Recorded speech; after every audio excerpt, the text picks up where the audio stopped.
to the Eric Metaxas Show with your host, Eric Metaxas. Hey, folks, welcome to hour 2, zwei, Vio. Wow. Those. Yeah. Anyway, you pick one of those. That's what it is. It's the second hour. Die Defteri is the Greek.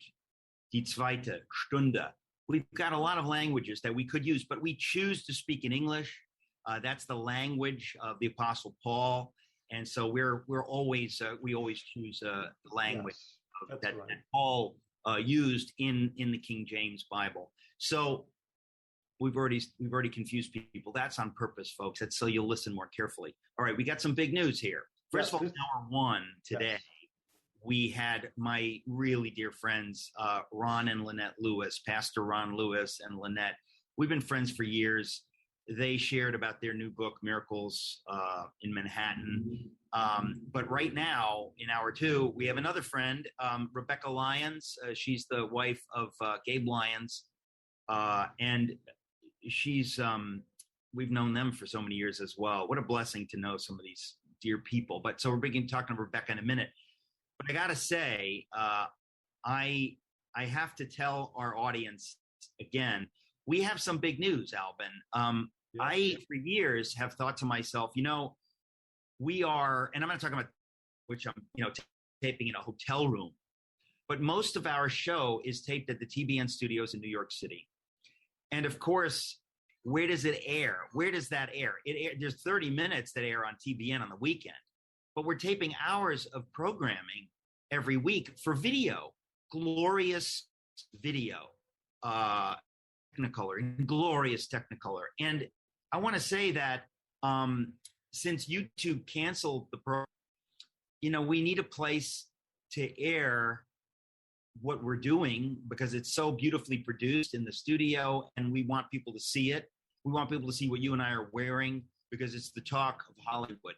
And Mike Lindell has offered us an hour, 2 p.m. every day at frankspeech.com. You can also see it at lindelltv.com. But if you go to frankspeech.com, they have running TV programming. They've got Diamond and Silk. I don't know who else they have. Steve Bannon. We are now in the lineup, 2 p.m. every day.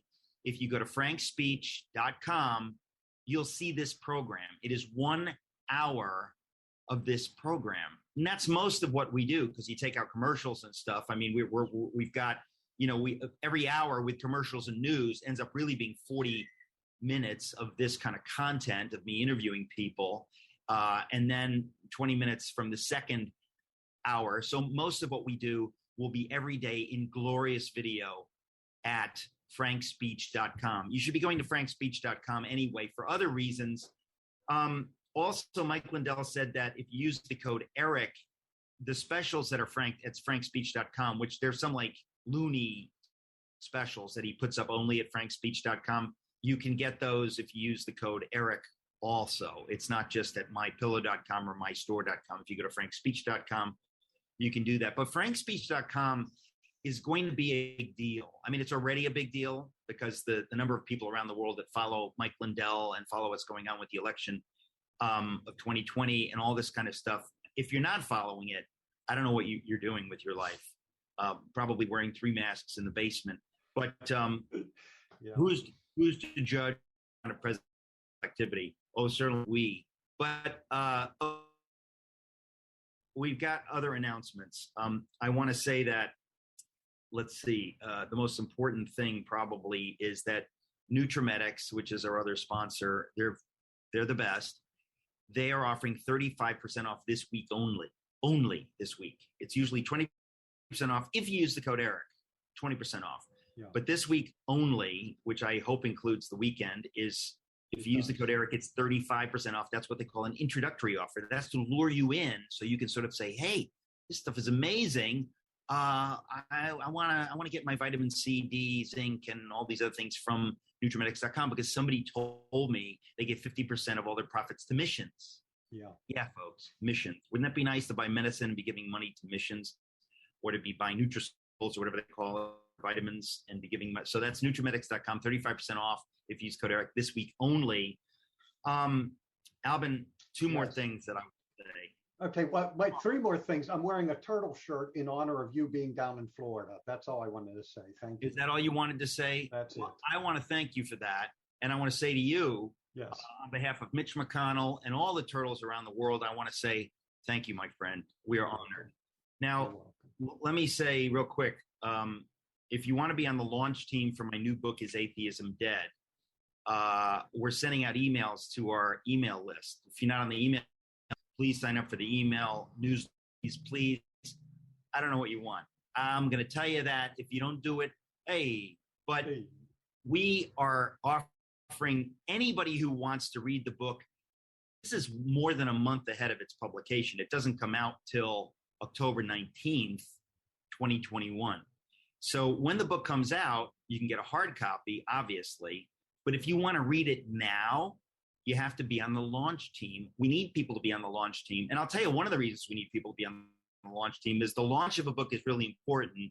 Getting reviews up on Amazon, Goodreads, all those places is really important for the launch of a book. And this book, to me, it's pure evangelism. People are going to read this book, and they're going to realize that their intellectual objections to God are unfounded, utterly unfounded, if they're intellectually honest. So this is a book about which I'm tremendously excited, but not just because I wrote a book, but on the contrary, why do I write books? I write books because I want to do what I believe God put me in this world to do. One of those things, the chief of which probably, is to lead people to himself. And there are facts that have come out in science, in the scientific world, in the world of archaeology, they're nothing less than astonishing.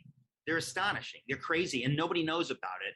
I have had the privilege of finding these things out, so I put them in this book. It's called Is Atheism Dead? You can read it immediately if you become a member of the launch team.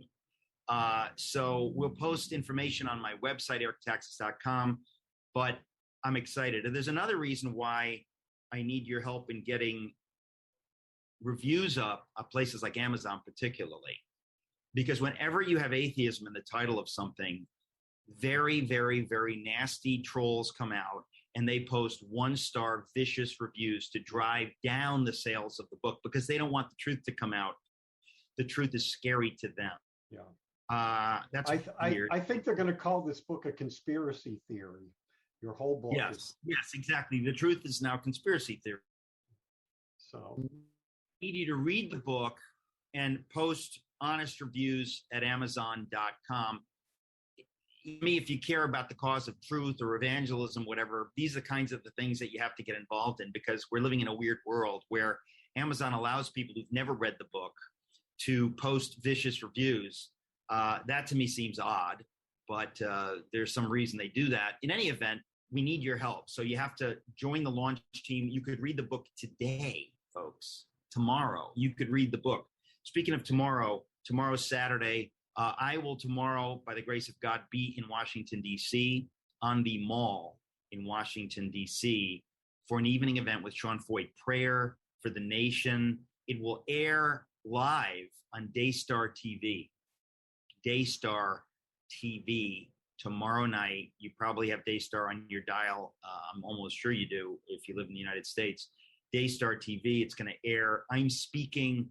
It's going to be prayer. This is about praying to God. It's not a political thing, in case you think it is. If you want to come to a political thing, don't come to this. Yeah. So much else to talk about, but I think we're out of time. We've got 5 minutes at the end of the program. We can, yes. Okay, after we talk to my friend Rebecca Lyons, we'll add a couple of things. We'll be right back, man. I set my sights on Monday, and I got myself undressed. Hey, folks, I've got to tell you a secret about Relief Factor that the father-son owners, Pete and Seth Talbot, have never made a big deal about, but I think it is a big deal. I really do. They sell the 3-week quick start pack for just $19.95 to anyone struggling from pain like neck, shoulder, back, hip, or knee pain. $19.95, about $1 a day. But what they haven't broadcasted much is that every time they sell a 3-week quick start, they lose money. In fact, they don't even break even until about 4 to 5 months after if you keep ordering it. Friends, that's huge. People don't keep ordering Relief Factor month after month if it doesn't work. So yes, Pete and Seth are literally on a mission to help as many people as possible deal with their pain. They really do put their money where their mouths are. So if you're in pain from exercise or even just getting older, Order the 3-week quick start for $19.95. Let's see if we can get you out of pain too. Go to relieffactor.com, relieffactor.com, or call 800-500-8384, 800-500-8384, relieffactor.com. I use it. It works.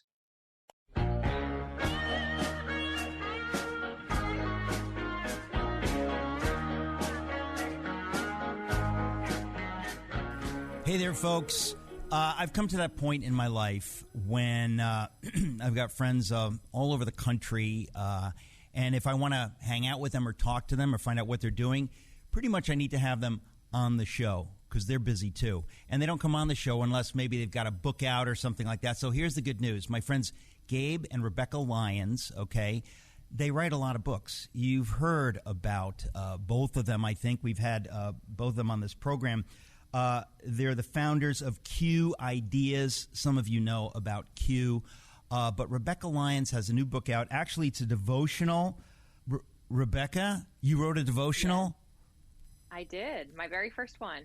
Welcome to the program. It's just great to see you. I mean, I'm always, as usual, only half joking because it thrills me when I get to see my friends I haven't seen in a while. But you and Gabe are well, I assume? Yes. We are. We are well. You're so well so that thankful for that. That you wrote a devotional. Yeah, it was my survival devotional for the last year and a half. Is that true?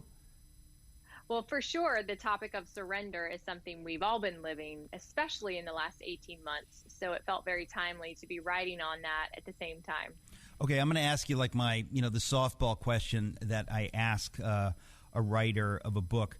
The title, okay, by the way, great title. It's called A Surrendered Yes, 52 Devotions to Let Go and Live Free. A Surrendered Yes. The softball question is, what does that mean? Yes, well, none of us want to surrender. Usually we never choose that. But what I've learned is that's always a nudge. It's a whisper.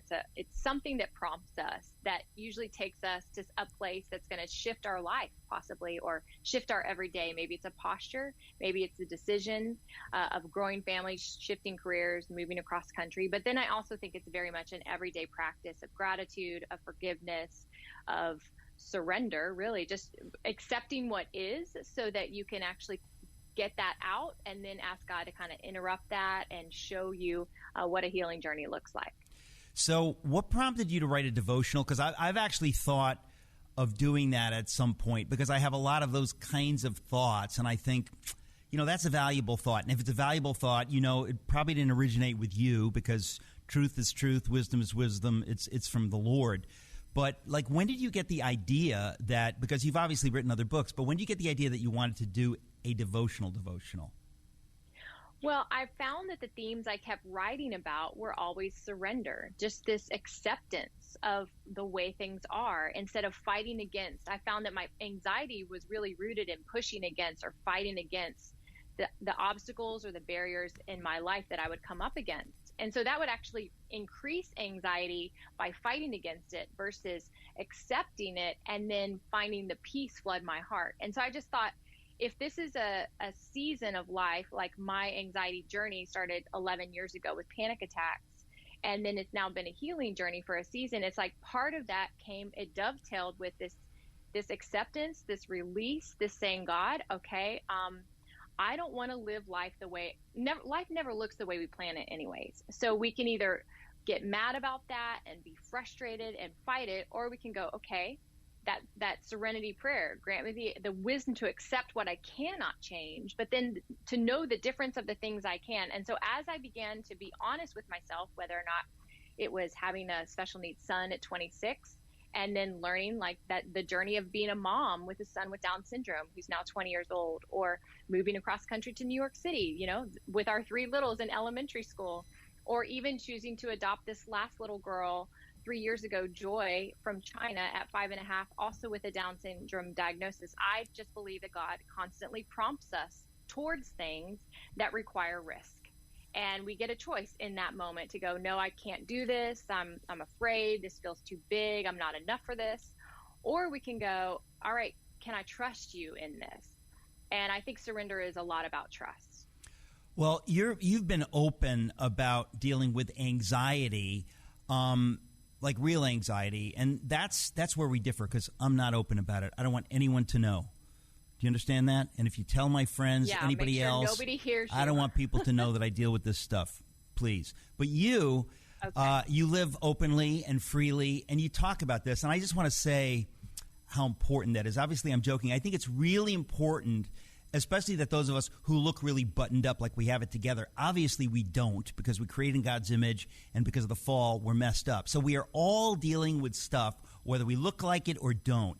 You've been really open about that, and I just think that's beautiful and important, and it's one of the reasons that I value what you write, because we do need to be open and honest about these things. And when you say that anxiety for you comes from, I mean, these sounds like cliches because you hear this, but it's obviously true. We all deal with this stuff in one way or the other, and it has to do with we're living outside of God's plan, right? God says, be anxious for nothing.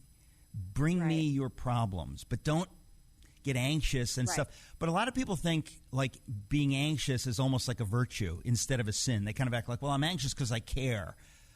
But Scripture says no, there's another way. That to me is what your surrendered yes sounds like. Is that basically? Yeah, because we can white knuckle, and really that just becomes control, because control is the opposite of surrender, right? Like we're trying to take matters back into our own hands. We're trying to fight against maybe the sadness or the longing, maybe the disappointment, and yet choosing to instead release those things to God and go, God, I just ask that you'd heal my broken heart, right? Heal the fact that that things didn't turn out the way I thought they would, and help me choose to actually accept that, so that can be that pain can actually become purpose. Because the thing is all of us are suffering from something that doesn't look the way we planned it, and COVID is a great example of that on a global scale. And so our response is about, okay, there is agency we do have when we give these things back to God and we trust him and go, okay, what little corner of the world that I live in can I affect change through hope? Because when you think about it, in Scripture, it says suffering produces character, character produces faith, and faith produces hope. And so in the end, even though life never looked exactly like we thought, we still get the opportunity to share hope. And I think that's been the journey for me of, I can push against anxiety, I can fight it, I can try to control it, and control is just masking fear. Or I can open my hands to God, I can surrender and release these things back to him. And like you said, when he says be anxious for nothing, he gives us a tool right in that verse, how to be anxious for nothing. It's not like just stop being anxious, right? If we could, we would all do that. But he's saying with prayer and petition, with thanksgiving, give me your request and my peace will flood your heart. And so I'm going, okay, if I wake anxious one day, then I immediately interrupt that anxiety with gratitude. And I say, God, I praise you and I thank you for these 5 things maybe that are all related to this area that I feel anxious about. And immediately that shifts perspective, it shifts posture, it gets me back to a place of open-handedness and surrender. There's something, as you're talking, I mean, going along with the theme, right? Like, if somebody looks at you or looks at me, they'd say, well, he's not a violent criminal. He's just violent. No, just kidding. He's not a drug addict. He's not a da-da-da. But Jesus says, I care about what your thoughts are. And so a lot of times people on the outside look like, oh, I'm living a great life. But in your thought life, you're sinning against God. God says be anxious for nothing. It's not a suggestion. He is commanding us not to be anxious and to do the things that you just mentioned because he cares about us that much. And when you talk in the devotional, you say find freedom from the approval of others. That's another place where you can look like you've got it all together, but in fact, a lot of times people who do look like they have it all together, they worry about what others think. It almost drives them to look like they have it together. That's something that if you're a serious Christian, you can hide that. People wouldn't know that what's driving you is what are people thinking. So talk about that. Yeah, absolutely. I think the approval of other people is just sometimes coming very much so from a place of insecurity of like, I'm not enough, and I need to make sure that other people tell me that I am so that I can innately believe that I am. So that approval of other people is supposed to support our doubt and our skepticism of ourselves. When God is saying the opposite, he says, hey, if you come to know my love for you first, not everyone else's love for you, but my love for you first, then that love will fill you up, and then that will be an overflow where you can go out and love other people. And it's less about you needing their love for you, but more about you just extending with gratitude the love that God's given you, and it flows through you to them. So it's just seeing it in reversal. It's less about like other people validating us, but God validating us through his love, and then the overflow. Folks, I want to remind you before we go to the break, please go to my website, ericmetaxas.com. Sign up for the newsletter so we can send you these interviews, these videos. ericmetaxas.com. Please sign up for the newsletter so we can reach you with this great stuff. We'll be right back.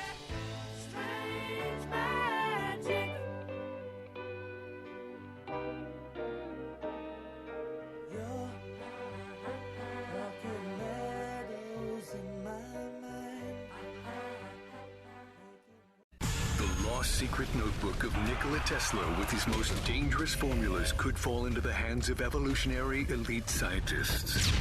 His most amazing discoveries thought to be written in a lost journal. In the right hands, it could revolutionize the 21st century. They want to start a new world order where elites rule and everyday people are not created equal. Look out! Now the elites plan to set off an earthquake under LA to take out world leaders. There's an old brown battered notebook in my office at work. You have to find it, take it, and keep it hidden at all costs. Let's just say there are a lot of enemies of the state interested in his research. It's up to regular people to stop them. A grad student, a campus cop, a deaf army vet, and a group of live-action role players. A vertical quake this size could collapse half of downtown. Catch Final Frequency, playing exclusively on salemnow.com or download the mobile app. For more information, visit finalfrequencyfilm.com.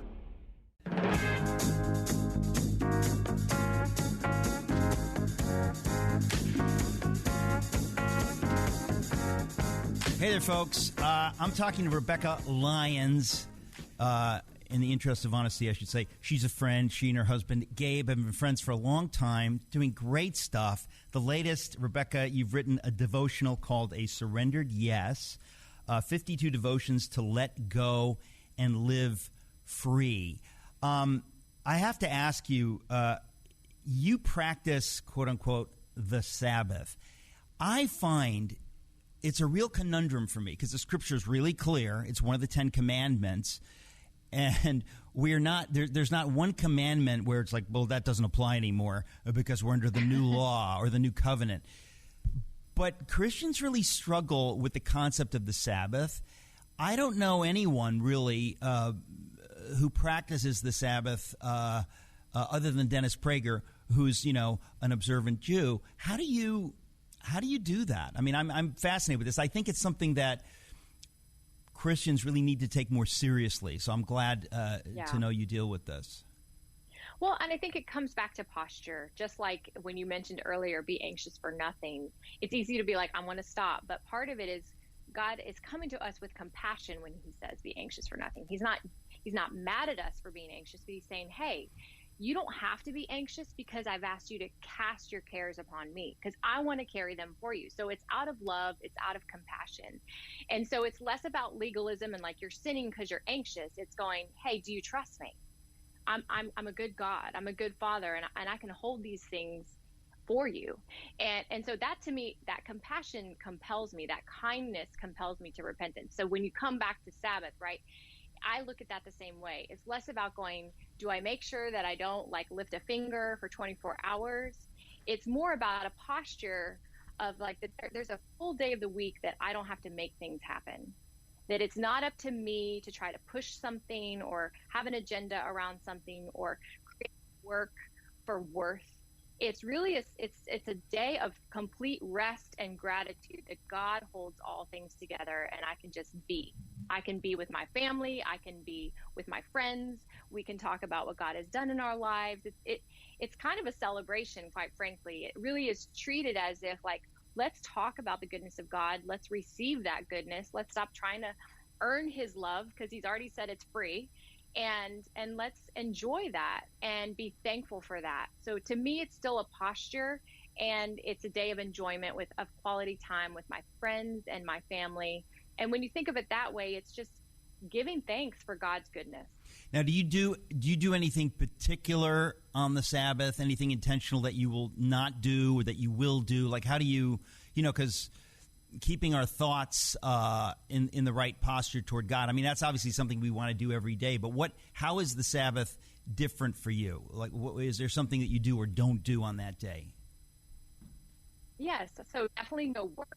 It's not a work at all. So I'm not on my laptop personally, because it's like work, and I'm not online much at all. I'm not doing much on social media or anything like that, just because I like a day of quiet. I like just being offline, and that's just a good rhythm in general. But I like that for Sabbath because it creates more connection with people in the present. And it's all about an embodied experience. So sharing a meal, extending hospitality, having long conversations, going for a walk on, a hike in the woods, just something that's just more quieting, I think, for my soul. When we think about the anxiety that comes and creeps in every week, Sabbath to me is an expression of soul rest. Like, I need my soul to be at rest, which means I need to stop the constant news stream. I need to stop all those inputs and pause and just go, God, can you quiet my soul and center me here in how I'm reacting to things? And so I do think even on Sabbath, sometimes there's insight that God gives us through prayer and through just a slower pace that just slows us down, and it helps keep our heart clean, honestly. I think that's part of what it's about. So, for example, you would light a stove on the Sabbath? I would. You would? I would. Would you ride in an elevator? Would you press the button in the elevator? Yes. Okay, so you're no longer under the law. You're under grace. Right. But I hear, what you're saying, it's really interesting, because in order to do that on the Sabbath, basically you have to trust God that he's going to take care of whatever you think. I need to do this and this and this. I need to move the ball forward. And the Lord says, yeah, you need to move the ball forward, but not today. Today, I command you to rest. You have to actually trust God that he really is in charge of your life and your career and what it is that you're supposed to do and not do. I mean, that takes real faith, to trust God. He's real and he's doing that. Yeah, you're giving that day back to him and go, like, you're at the helm. You're in control of all things. I trust in your sovereignty. I trust that when I relax, you actually can do more for my good or on my behalf than I can do on my own. It is surrender. It's surrender of a day of production.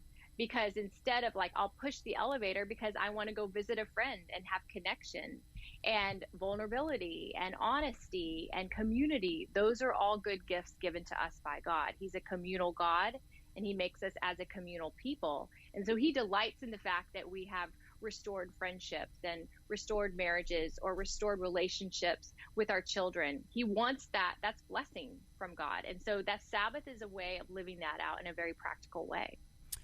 So if you have an opportunity to get a non-believer to push the button on the elevator, you don't do that. You just push it yourself. I do push it myself. Fascinating. Yes. And if you have an ox or a donkey that falls into a ditch, you would. You know what? Don't answer this. I want you to think about this. On the other side of the break, let me know if you would take the ox or the donkey out of the ditch on the Sabbath. Folks, I'm talking to Rebecca Lyons. The new book is called A Surrendered Yes. 52 Devotions to Let Go and Live Free. We'll be right back. We're gonna find out, pretty mama, what turns on your lights. The full moon is calling, the fever is high.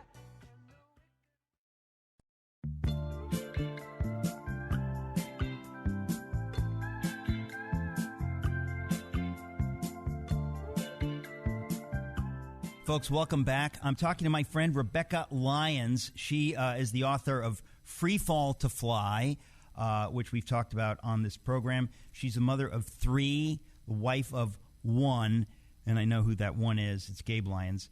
I'm just guessing, but I think that's right. And she has a new devotional out, a new book. It's a devotional called A Surrendered Yes, 52 Devotions to Let Go and Live Free.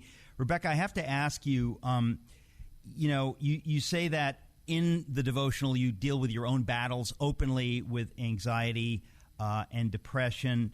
And I've talked about that I talk about those things openly, too, because I've never really dealt with anxiety, but with depression, serious depression, because you want people to know lots of people deal with this stuff, and it's really hard. But one thing you have on your list that you deal with, a battle to deal with consumer impulses, kind of like worrying about what other people think. I think a lot of people who they look like, oh, that's a really wonderful Christian person, and they must have everything going on fine. But if they're dealing with what other people think too much, you don't really notice it. If they're dealing with consumer impulses, people go, well, that's normal. We shop or we don't. Why did you list that here, and what do you mean by that? Because I do think that's like one of those things where we can be really secretly and unconsciously. It's not like we're overtly sinning, but in our hearts, we're giving something over that belongs to God. In the end, these are all coping mechanisms, I believe, that mask pain. And so we're just looking for something that'll kind of give us that quick fix where we're a little less sad or a little less depressed or a little less anxious. And so I come at this topic with a lot of compassion because so many people are in these categories. I mean, we all have had life kind of thrown at us that looks different than it, because as a result of the fall, that's just the truth. And so the acceptance of that still comes back to going, am I trying to numb out? Am I trying to escape through whatever that coping mechanism looks like? You could call it consumer impulses or just like shopping online. It could be a Netflix binge. It could be just too much wine. It could be anything. And it's more going, what are we reaching to numb out or to escape versus coming to God and going, God, here is the lament of my heart. Here's the longing or the lostness that I feel. I think sometimes we don't give God the brutal honesty because we fear that it's not a righteous or holy way to engage him. And you're not saying going, that, hey, cast it to me. You're not saying that shopping is evil. You're just saying that shopping at QVC is evil, correct? No? I love how you are doing. I lost my house and my first family because I just blew it all on QVC over a weekend. Unbelievable. Exactly. Don't tell Suzanne. She thinks she's my first wife. No, but I mean, the point is that some people have like an overt addiction, and if you're around them, that person has a problem. But a lot of us, we do what you just said. It's a coping mechanism. And it's a way, it's why people do overt sin, right? Whether it's sex or drugs or whatever it is, it's to escape some pain, and you mask it in this different way. But this is much more subtle.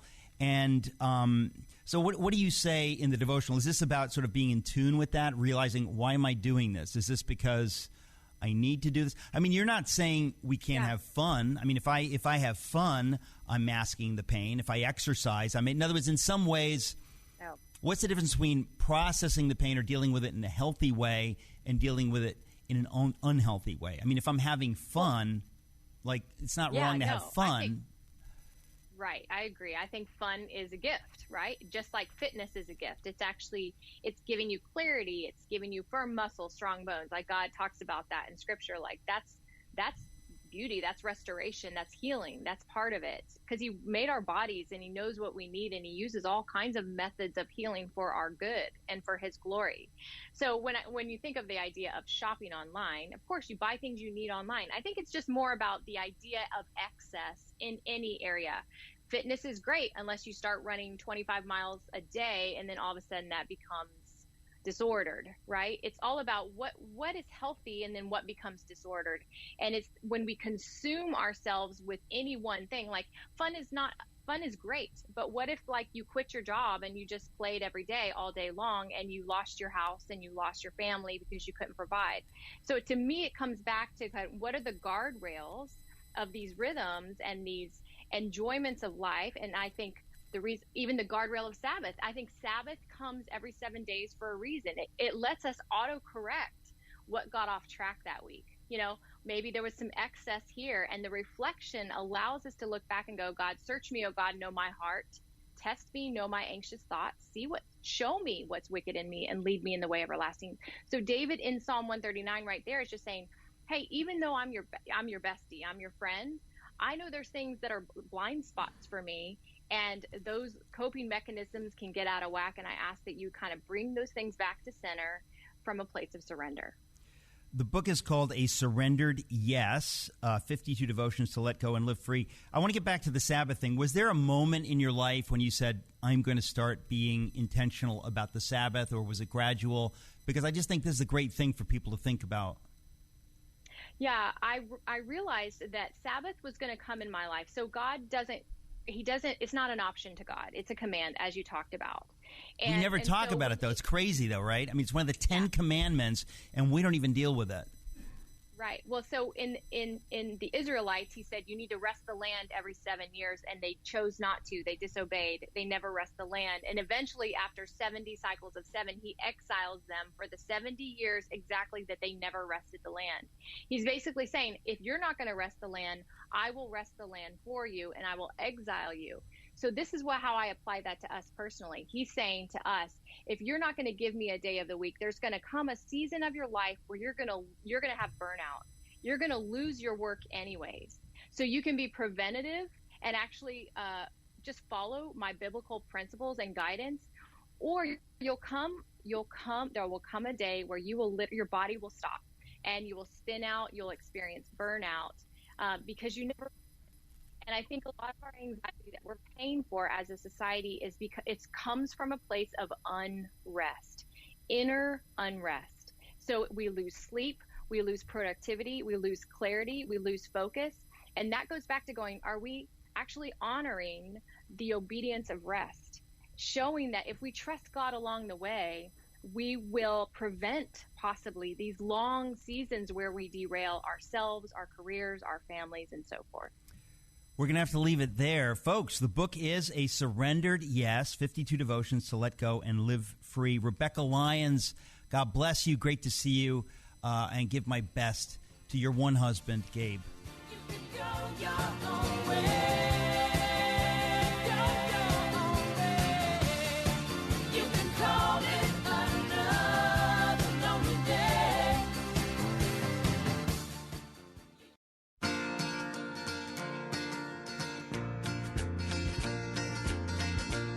Well, you wonder why I always dress in black, why you never see bright colors on my back. I forgot to tell you something. What is that? This is the end of hour 2, and I have 2 pieces of big news shared. Gosh, there's so much going on. Number 1, every single day at frankspeech.com, this program is now airing as a video TV program. It's at Lindell TV, and it's at Frank Speech every day at 2 o'clock Eastern. That's Folks, big. this is now a TV program, a daily TV program at frankspeech.com. Please tell your friends, because a lot of people prefer to watch it that way. That's number 1. Number 2 is that we are launching my new book, Is Atheism Dead? And we need my audience to do 2 things. Number 1, join the launch team. If you join the launch team, you can read the book right now, more than a month, 5 weeks ahead of its publication. Yes. So there's no other way to read it unless you join the launch team, right? So we want people to read it, to join the launch team. In order to join the launch team, all you have to do is what I think you were going to do anyway. And do you hear this traffic outside? Yeah, a little bit. Yeah. Nuts? Where am I? Yeah. Close the window. Let me say that again. In order to join the launch team, all you have to do is what you were going to do anyway, which is pre-order the book at $14.97. Wow. It's a $29 book, or $28. I think it's $28. This is almost 50% off for the hardcover. The hardcover, 50% off. In order to get that, you have to go to the link that's provided through the launch team or if you go to my website, ericmetaxas.com, I think you can get there. I think it's the middle link. We offer like 5 options, and I think the Baker book link it's at that price. I don't think Amazon or Barnes & Noble or anybody can come near that at this point. It is insane. And I want you to do that because Baker is related to Parable Books. They were the ones that canceled this book and me a few months ago. They decided to change their approach. And I want to thank them by sending you to get the book from them because they did the right thing. I spoke up, they listened, and they did the right thing. And not only did they do the right thing, they're making the price of the book so insane. I mean, folks, a 400 plus page hardcover with color pictures. Wow. $14.97. Wow. You will never, I cannot imagine. I mean, if it ever goes lower than that, it will be by pennies. That is just an insane price. The best sellers don't go that low. Like, it's just an incredible offer. So we want you to pre-order the book anyway, please, at that price. But if you want to join the launch team, that's all you have to do is pre-order the book, read the version, the electronic version, which we'll send you immediately, and then post a review either on Amazon or Goodreads or something like that. I want to be blunt and say we need your help. We need your help on a lot of things. That's one of the main ones, getting the word out. When a book has atheism in the title, people attack it, trolls attack it. People go on Amazon to post negative reviews that are really vicious just because they hate God or the idea of God or the people who talk about God, which is sad because, my goodness, we're only trying to get to the truth, folks. We're not like just pushing. A lot of times people think that they're pushing we're pushing a political agenda or whatever. I don't know what to tell you. This book has no politics in it. Let me remind you also, today and tomorrow only, Nutramedics.com. Yes, Nutramedics.com. 35% off if you use the code ERIC. That's only for the next 2 days because it's what we call an introductory offer. 35% off if you use the code ERIC. You want to buy their products anyway, I promise you. So you might as well get them at this crazy price. I think we're out of time. Folks, you've got your instructions. God bless you.